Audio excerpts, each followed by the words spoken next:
भारत बन जाएगा नेपाल, धमकाती रही बुर्के वाली महिला।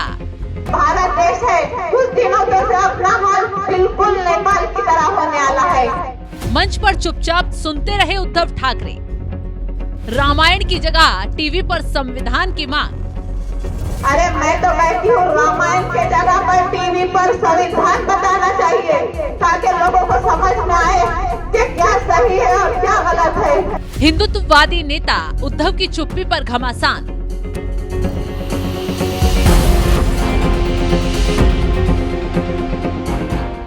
एक दौर था जब शिवसेना का नाम लेते ही सबसे पहले कट्टर हिंदुत्व की गूंज सुनाई देती थी। ये वो पार्टी थी जिसका उदय ही बाला साहेब ठाकरे की प्रखर हिंदुत्ववादी विचारधारा पर हुआ था। लेकिन उनके बाद पार्टी की कमान उनके बेटे उद्धव ठाकरे ने संभाली तो पार्टी का क्या हश्र हुआ सबने देखा।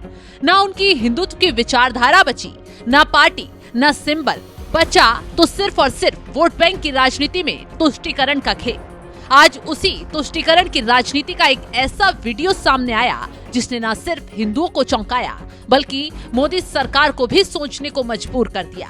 उद्धव के दोहरे खेल का वीडियो दिखाएंगे भी, सुनाएंगे भी और समझाएंगे भी कि आखिर उद्धव ठाकरे किस राह पर चल पड़े हैं। भारत देश है, कुछ दिनों से अपना हाल बिल्कुल नेपाल की तरह होने वाला है।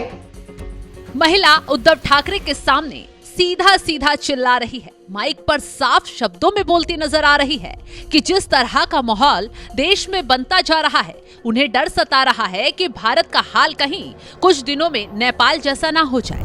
ये चेतावनी है या फिर माहौल को भड़काने की कोशिश, हर कोई समझ पा रहा है, लेकिन शायद मंच पर बैठे उद्धव ठाकरे ना समझ पा रहे हैं और ना ही इस बयान के मायने परख पा रहे हैं। सोशल मीडिया पर जैसे ही ये वीडियो वायरल हुआ, लोग उद्धव की इस राजनीति पर सवाल उठा रहे हैं। रुकिए जरा, ये तो शुरुआत है। आगे माइक लेकर मंच से बुर्के वाली महिला सीधा सीधा रामायण पर प्रहार करती दिख रही है। अरे मैं तो कहती हूँ रामायण के जगह पर टीवी पर संविधान बताना चाहिए, ताकि लोगों को समझ में आए कि क्या सही है और क्या गलत है। बुर्के वाली मोहतरमा जोरों शोरों से कह रही है, टीवी से रामायण हटाओ, संविधान का पाठ पढ़ाओ। खैर, संविधान बताना पढ़ाना गलत बात नहीं है, देश संविधान से ही चलता है। लेकिन संविधान के मुताबिक ये देश धर्मनिरपेक्ष देश भी है, जहां हर धर्म को समान तवज्जो दी जाती है। लेकिन शायद मुस्लिम महिला हिंदू धर्म को तवज्जो देना भूल ही गई और रामायण का अपमान उस नेता के ही सामने करती नजर आई जिसका उदय ही हिंदुत्व की विचारधारा से हुआ, यानी उद्धव ठाकरे। लेकिन शायद उद्धव ठाकरे को अब हिंदुत्व के अपमान से मानो कोई फर्क ही नहीं पड़ता।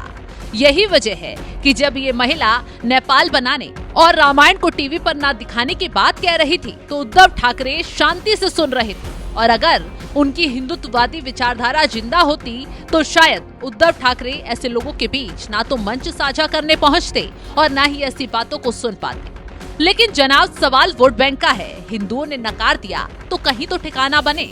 इसलिए शायद मुसलमानों के बीच मंच पर पहुंचे और मुस्लिम महिला के बयानों को आराम से सुनते नजर आए। अरे मैं तो कहती हूँ रामायण के जगह पर टीवी पर संविधान बताना चाहिए, ताकि लोगों को समझ में आए कि क्या सही है और क्या गलत है। हैरानी तो इस बात की है कि राजनीति के गलियारों में सत्ता की लालसा में राहें कब विचारधारा से भटक जाती हैं, पता नहीं चलता। आज जब हम उद्धव ठाकरे को देखते हैं तो ऐसा लगता है कि सत्ता की जबरदस्त लालसा ने उन्हें उस मूल हिंदुत्व की विचारधारा से दूर कर दिया जिसके लिए बाला साहेब ने अपना जीवन ही समर्पित कर दिया था। वो शिवसेना जो कभी गर्व से हिंदुत्व की ध्वजावाहक कहलाती थी, आज वैचारिक रूप से कहीं और खड़ी दिखाई देती है। बुर्के वाली महिला के साथ मंच साझा करने की तस्वीर बयां कर रही है। शायद इसी परिवर्तन ने असली शिवसेना के विभाजन की कहानी लिखी और इसी बात को लेकर मुख्यमंत्री देवेंद्र फडणवीस कई मौकों पर उद्धव ठाकरे को आईना दिखा चुके हैं। लेकिन उद्धव ठाकरे तो मानो घमंड में इतना चूर हैं कि शायद उन्हें अपने लिए अच्छा बुरा समझ ही नहीं आता। और इसी का नतीजा है कि आज खुद भी झेल रहे हैं और उनकी पार्टी भी झेल रही है। फिलहाल इस खबर को लेकर आप क्या राय रखते हैं, कमेंट बॉक्स में जरूर बताएं।